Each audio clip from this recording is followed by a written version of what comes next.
Animals run! Animals run! Animals run the zoo.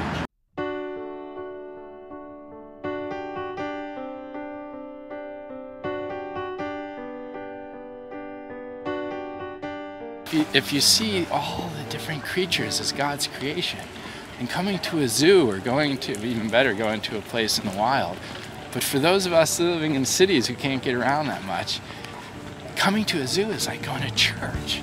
I think one of the biggest influences on my life was when I was really young. I saw this movie called Dr. Dolittle, and the whole idea was, you know, Rex Harrison, Dr. Dolittle, singing "If I Could Talk with the Animals," learn their languages, maybe get an animal degree. And I was so young, and it so captured my imagination. I never forgot that. The orangutan is man of the forest in Indonesia. So I was just thinking, really the sign is saying it's human crossing, and I thought, how bizarre that where you have these orangutans, they could look down and see the humans walking, you know, the human crossing sign. The sign about invertebrates. And I was thinking, you know, that says a lot about our politicians today.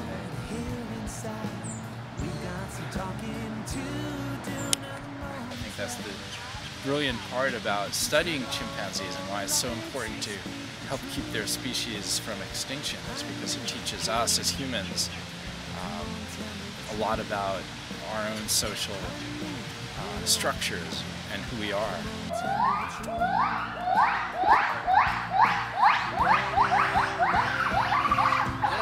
And one thing I find fascinating is to go to a zoo, and particularly around the primates, and to see humans, observe them, and people sort of make fun of the sounds, what's going on among the primates, but the humans are doing exactly the same things, only using different languages. They're talking in such a way as to announce social status, and it's my favorite thing. One of my favorite things in the world to do is to go to a zoo around the Great Ape House and watch the people watch the apes. In memory research, we've shown that they tend to use spatial patterns in order to help them remember the list. And you think about our brain is, you know, much bigger than an orang brain, but we have all that spoken language that just takes up so much room of our brain. You know, theirs is smaller, but they're so spatially oriented where we aren't. And so the study actually mirrors one done with humans, and humans show a different pattern. We thought we would see that pattern, the same one as human, being that they're just closely related to us, but they do it spatially, which makes a lot of sense. Their entire lifestyle is based on spatial patterns, you know, territories, fruiting trees, everything is all spatial. So Emmanuel is just a sort of a creation in the novel as a way to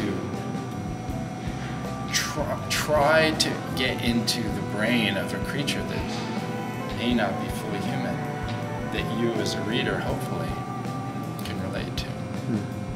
If you have a human and you change a few of their genes, are they still allowed in the church? I mean, how many genes do you change before you're not allowed to be part of that religious communion? So you see a sign at like the Gibbons area saying, you know, there's palm oil production that's hurting the forests of Southeast Asia. How come that's not the highest priority of religious organizations, is to create what God has created, to protect what God has created? I don't understand that. So there are a lot of subspecies of gorillas. You have some types of gorillas that have evolved to work with hoses, and you can find them in parts of the Bronx in New York City, and sometimes in certain areas in Brooklyn, I think around Flatbush. And what they do is they use these hoses to help evolve themselves within certain environmental niches.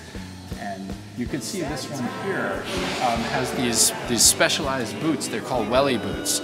That evolved in a small island. There's a whole island biogeographical concept called island biogeography. It's called England, and they have these welly boots, and people put them on. And it's a way for them to have more success when they reproduce because their feet don't get, their footsies don't get all cold, so they don't hurt themselves when they're trying to have children, have sneezes and colds and get sick and die. So, but somewhere you're right, along that line, somehow this creature with this stayed in a territory, in my understanding, where this was required. Or helpful. Helpful, or required. that's right. And so they kept it. Whereas us, we move on, and this takes a long time. No, I'm not talking a few hundred years. I'm talking long time. Yeah. So we're learning a lot about them, and we're going to be able to save them by knowing about them, because right now in the wild, these species are going to be obsolete, gone. Imagine it. You come to this place in your imagination, you can almost see yourself as one of the gorillas as they're playing, and you can sort of identify, oh, that's the mother and that's the aunt.